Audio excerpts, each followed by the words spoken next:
Mr. Chairman, I would ask that the Sergeant at Arms be called upon to stop the disruption of this meeting. I can't hear this witness. This is a very important witness. Yeah, well, he's way beyond And the his chair time. has And if the there are no authority- rules about when chair people has the can talk, authority, does there's he no not? rules about when you can make noise. The gentleman makes a good... All right, so a couple of Republicans today decided that during the House Judiciary Committee looking into William Barr, that they would throw an absolute tantrum. So Representatives Louie Gohmert from Texas and Doug Collins from Georgia both decided to just put a big act on display, cause a huge disruption, and just basically make a mockery of the whole proceedings, right? People, Trump's out there saying that the rest of the world is laughing at us. Yeah, if they're taking a look at how our government operates in these judiciary committees, they're going to be laughing at us, right? So maybe that's where we should start trying to fix things. This is ridiculous. So instead of showing up and letting people talk in a humane way, they basically freaked out. So what you're about to see here is that the witnesses that are being brought in to testify about William Barr's behavior in office have 5 minutes opening speech, right? So they come in, they say what they have to say for 5 minutes, and then they go on. Now, at the discretion of the person in charge, they can let that time go a little bit longer, which kind of makes sense. When you subpoena witnesses, they're good about coming, they're prepared, it's very stressful. Sure, let the person talk for an extra minute or two, right? But nope, totally unacceptable. And instead of dealing with it in a reasonable way, what happens?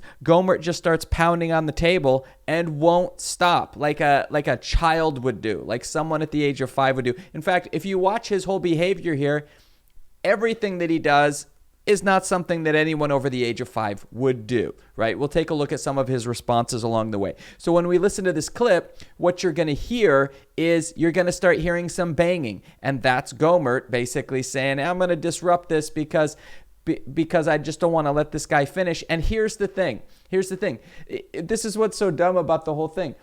He was on his last sentence, right? You can tell once you've watched this whole thing a few times, you'll realize he was on his last sentence when this whole thing went down. So instead of just letting him finish that last sentence, it takes 10 minutes. It's 10 minutes of tantrums and bickering, and it's ridiculous that this is how our government functions. Which can have its effect even though it is false. This conduct in particular gives cause for great concern about what Barr may do next. Just another 30 seconds. In closing, it needs to be said that Bill Barr does regularly lie in ways that impact official action. Along with his continuing media project to make Americans believe that the FBI conspired against Donald Trump, his statements about the Mueller report, Jeffrey Berman's supposed resignation, and Barr's own role in the events in Lafayette Park come quickly to mind. So does his practice of regularly shrouding himself in the rhetoric and trappings of the rule of law, even as he desecrates and undermines the institutions that make it possible. But to me, Barr's crowning dishonesty is the portrait of Edward Levy that a recent New York Times article showed hanging on the wall of his conference room, as though the current incumbent has anything... Regular order, the witness will conclude. Regular order is right. We're way beyond regular order. The witness will continue. Can I have one more sentence, Your Honor? By all means. Okay. But to me, Barr's crowning dishonesty is the portrait of Edward Levy. So then we get to the point where Representative Hank Johnson speaks up and is like, this is ridiculous. We need to have the Sergeant at Arms remove Gohmert, right? So we're elevating things. We're definitely escalating here when now we're going to have someone forcibly removed from the room. But what are you going to do when they're intentionally just banging on the desk and they won't follow parliamentary procedure? You gotta do something about it, right? So then Louie Gohmert turns around and probably says the most childish thing of this whole event. It's like a 5-year-old is sitting in that chair. Let's give it a listen. Mr. Chairman, I would ask that the Sergeant at Arms be called upon to stop the disruption of this meeting. I can't hear this witness. This is a very important witness. Yeah, well, he's way beyond And the his chair time. has And if the there are no authority- rules about when chair people has can the talk, authority, does there's he no not? rules about when you can make noise. The gentleman makes a...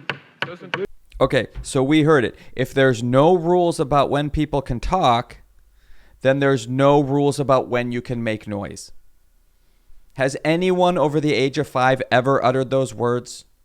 I don't think so. Unfortunately, we have someone who's running our country saying those words. Mr. Chairman, this is outrageous. Do you have no respect for the rules whatsoever? The witness will conclude.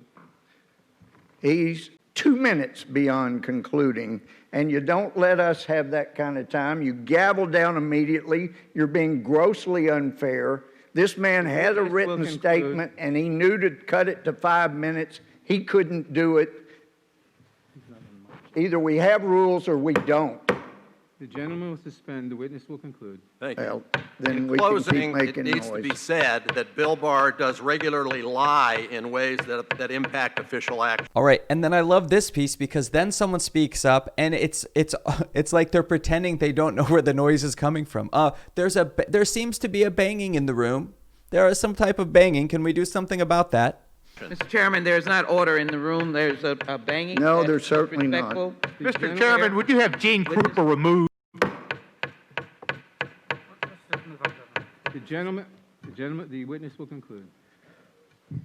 That's what you said a while ago, and he didn't conclude. The gentleman will suspend. The witness will conclude. So I guess the last thing I want to sum up with, I've said all the rest of this, but the last point I'd like to make is that I think his crowning dishonesty in the face of what he is doing to the Justice Department is the picture that I saw in the New York Times a few weeks ago, a portrait of Edward Levy on the wall of his conference room, as though the current incumbent has anything. So you'll notice if you've been watching closely to what he's actually trying to say, it's the same sentence. It's that last sentence of his entire speech. He's just trying to get it out, and they won't let him do it. They won't let him just conclude, and so much time was spent instead of just letting him have that sentence. So here we see Doug Collins go completely off the deep end. So first of all, Nadler has the discretion to let people's opening statements go long, right? We cut that part out, but it's actually in there that they go over that it's in the parliamentary procedure that he has that right. So he's totally within his rights to let the speaker finish their sentence, and these guys are throwing a tantrum. We're going to see Doug Collins come in. He can't handle it, so then he starts taking attacks at the last 18 months of Nadler's performance and how he's running the Judiciary Committee. Nothing to do with just letting this witness finish their last sentence so we can get this valuable information that these valuable witnesses were called in to give and then actually get to the bottom of something. That's not what we're concerned about here. We're concerned about showy stuff, getting attention, acting like we're messing things up. It's ridiculous. Parliamentary inquiry, Mr. Chairman. Mr. Elias. Parliamentary inquiry, Mr. Chairman. Mr. Elias. Parliamentary inquiry, Mr. Chairman. Mr. Elias. Parliamentary point of order, Mr. Chairman. There is no point of order. How do you know I've not said one? Here we go The again. gentleman is completely out of order, Mr. The Chairman. gentleman will state his point of order. Point of order is according to the House rules, a House chairman cannot capriciously determine the 5-minute rule at the whim of what he wants. It has to be fairly and impartially applied. That is the spirit of the House rules, and that is not what has happened. You'll apply it fairly? We are applying the 5-minute rule as provided by the House rules. So you're ruling on my point of order? The gentleman has not stated the point of order. I did say the point of order. I stated the point of order is the rules are being violated by a capricious chairman who is not following the rules of the House by arbitrarily deciding when the 5-minute rule will be applied and when it will not be applied. You have not stated a cognizable point of order. The chairman has discretion. Mr. Chairman, you've not stated a recognizable way of running a committee in 18 months. So, I mean, let's determine The it. gentleman will suspend. The gentleman has not stated a cognizable point of order. Mr. Elias. I did earlier, and you blow over it. The gentleman will suspend. Mr. Elias. So we're going to hear here Donald Ayers go through and give his list of all the things that William Barr has done that is completely inappropriate for his office. And it's important to hear this because they happen so often that it's easy to forget the entire list. It's easy to go through the entire thing. So let's give that a listen so that we actually get some substance out of this, right, instead of the drama brought on by the Republicans. Here are some of the things that he has done. He has worked to defeat any meaningful oversight, either by Congress or by review in the courts, through litigation, legal opinions, and his own speeches. He has himself refused multiple times to show up in response to requests to appear before Congress. He has worked to undermine Congress's appropriation power by litigating the president's right to divert funds to pay for his border wall, which Congress refused repeatedly to fund. He has regularly undermined the authority of independent decision-making processes and career professionals whose disinterested integrity Levy saw as a key element justifying public trust. He has done this by his own statements, such as last March when he publicly whitewashed the Mueller report's extensive findings on obstruction of justice, and last December when he publicly contradicted key conclusions reached by Inspector General Horowitz in his FBI election interference probe. Both times, Barr's intervention vocally reaffirmed positions advanced regularly in presidential tweets. He has also done it by enlisting various political cronies to review and reverse decisions of experienced career attorneys, or by simply replacing them in handling matters of personal interest to the president. This is how he accomplished the reversals of long-held department positions in the cases of Trump associates Roger Stone and Michael Flynn, urging a much lighter sentence in one case and outright dismissal in the other. In a number of other matters, such as the intake of information from Rudy Giuliani and investigation of unmasking requests during the Obama administration, Barr has set aside certain subject matter to be handled by people in his political inner circle rather than by career officials who would deal with them in ordinary course. Finally, Barr has willingly supported removal of officials when their attention to duty proves politically inconvenient to the president.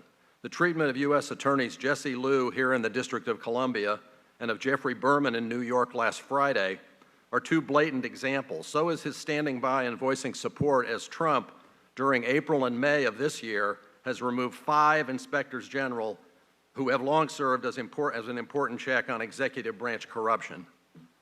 To an ever greater and quite shocking extent this spring, Barr has used the great powers of the Department of Justice to advance the president's narrow political interests and gravely undermine constitutional rights and the functioning of our democracy. Consider his apparent role in overseeing law enforcement action on June 1 to deny the right of peaceful protest in Lafayette Park, or the plainly frivolous motion filed last Friday to deny and denied one day later to enjoin publication of John Bolton's book for disclosing facts embarrassing to the president. Or worst of all, I think, are his flamboyant media discussions of the facts supposedly unearthed by the specially commissioned investigation he is personally conducting with the help of U.S. Attorney John Durham. Repeatedly, Barr has echoed the president's tweets and conclusively characterized the FBI investigation of Russian interference as an effort to spy on the Trump campaign and, as he put it, one of the greatest travesties in American history. And he has hinted repeatedly that indictments are likely. This conduct is a textbook violation of Justice Manual Rule 1-7.400, which bars public comment on criminal investigations before charges are filed. Here, though, the wrong is much worse, as Barr is using a criminal investigation to produce fodder for the president's campaign propaganda mill. All right, thanks for checking out the video. Make sure to hit that subscribe button so you can get all the new content as it becomes available, and we will see you in the future.